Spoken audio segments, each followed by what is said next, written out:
स्वर्गीय हिंदू हृदय सम्राट बाळासाहेब ठाकरे हे जर बघत असतील उद्धव ठाकरे औरंगजेबासारखे वागत आहे. उद्धव ठाकरेंनी औरंगजेबाचं स्वरूप स्वीकारलं आहे. त्यांना आता औरंगजेबी भाषा त्यांच्या तोंडात येऊ लागली आहे. काय बरोबरी करू शकतात तुम्ही उद्धव ठाकरे अमित भाईची? ज्या अमित भाईंनी मोदीच्या नेतृत्वामध्ये काँग्रेसचा कलंक 370 कलम या देशामध्ये हटवून एक मोठं राष्ट्रीय कार्य केलं. काश्मीर ते कन्याकुमारी एकसंघ करण्याचं काम आणि ते हिंदू हृदय सम्राट बाळासाहेब ठाकरेंचं स्वप्न पूर्ण केलं. हिंदू हृदय सम्राट बाळासाहेब ठाकरेंचं स्वप्न पूर्ण करण्याचं काम मोदींच्या नेतृत्वामध्ये अमित भाईंनी केलं आहे. लोहपुरुष त्याबद्दल तुम्ही असे बोलताय. राजकारणाकरता तुम्ही एवढी खालची पातळी गाठली आहे आणि त्यामुळं औरंगजेबी विचाराचे उद्धव ठाकरे तुम्हाला आता जनता धडा शिकवेल. नीच पद्धतीचं बोलणे, नीच पद्धतीचे वक्तव्य करणे, कधी देवेंद्रजीबद्दल कधी अमित भाईबद्दल, ही महाराष्ट्राची जनता कपून देणार नाही. कारण महाराष्ट्राच्या जनतेला हे माहिती आहे हिंदूमध्ये हिंसा असा म्हणणारा राहुल गांधी, त्याच्यासोबत बसणारा उद्धव ठाकरे, याचं उत्तर उद्धव ठाकरेंनी दिलं पाहिजे. हिंदूला हिंसा म्हटली आहे ते आता म्हणतात आहे ते अमित भाईवर टीका करताय.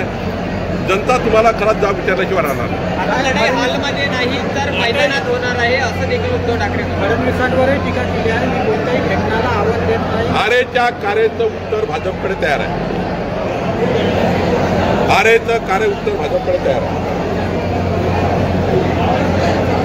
जागा वाटपावर कधी निर्णय होईल? काय जागा वाटपाचा निर्णय आमचं केंद्रीय नेतृत्व आणि तिघही नेते लवकरच बसणार आहे आणि आमचं जागा वाटप चांगल्या पद्धतीने होईल आणि या महाराष्ट्रात पुन्हा एकदा महायुतीचं सरकार प्रचंड बहुमताने निवडून येईल. डबल इंजिन सरकार, केंद्रातलं आणि राज्याचं डबल इंजिन सरकारच महाराष्ट्राच्या 14 कोटी जनतेला न्याय देऊ शकतं. महायुतीला मत देणं म्हणजे संपूर्ण योजना या पुढच्या 5 वर्षाकरता, वीज बिल माफी 5 वर्षाकरता, मुख्यमंत्री माझी लाडकी बहीण योजना पुढच्या 5 वर्षाकरता, शेतकऱ्यांना 1 रुपयात पीक विमा योजना 5 वर्षाकरता. पण समजा महाविकास आघाडीला एक मत गेलं, साधं वर्ध्यात जरी गेलं तरी हे संपूर्ण योजना बंद पाडतील. जसं मोदीच्या सरकारमध्ये उद्धव ठाकरे मुख्यमंत्री असताना 15 योजना बंद पाडल्या होत्या. आताही सुद्धा यांचं षडयंत्र आहे की मतं घ्यायचं आणि योजना बंद पाडायच्या. पण मला विश्वास आहे महायुतीच्या जागा वाटप होईल, प्रचंड ताकदीने होईल.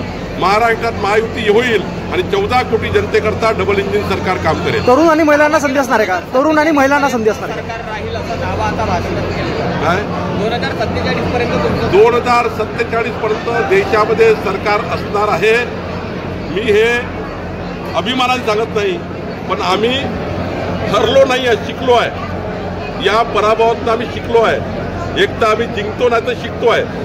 या पराभवातनं खोटारडेपणा यांनी जो केला, आमच्या महिला भगिनीला सांगितलं की अमर काळेला मतदान करा, खटाखट खटाखट खटाखट 30 तारखेला आम्ही 8,500 रुपये देऊ. 3 महिने झाले, महिला वाट बघतायत, आमच्या बहिणी वाट बघतायत. खोटे बोलले, संविधान बदलणार म्हणून खोटे बोलले. आदिवासीचा समान नागरी कायदा त्या ठिकाणी आणून आदिवासीचं आरक्षण काढणार म्हणून खोटं बोलले. हा खोटारडेपणा आता चालणार नाही. आम्ही सुद्धा आमची शक्ती तयार केली आहे आणि आम्ही या शक्तीचा नायनाट करू, खोटारडेपणाचा नायनाट करू आणि महाराष्ट्रात पुन्हा महायुतीचं सरकार. लाडक्या बहिणींना उमेदवारीत प्राधान्य असणार का?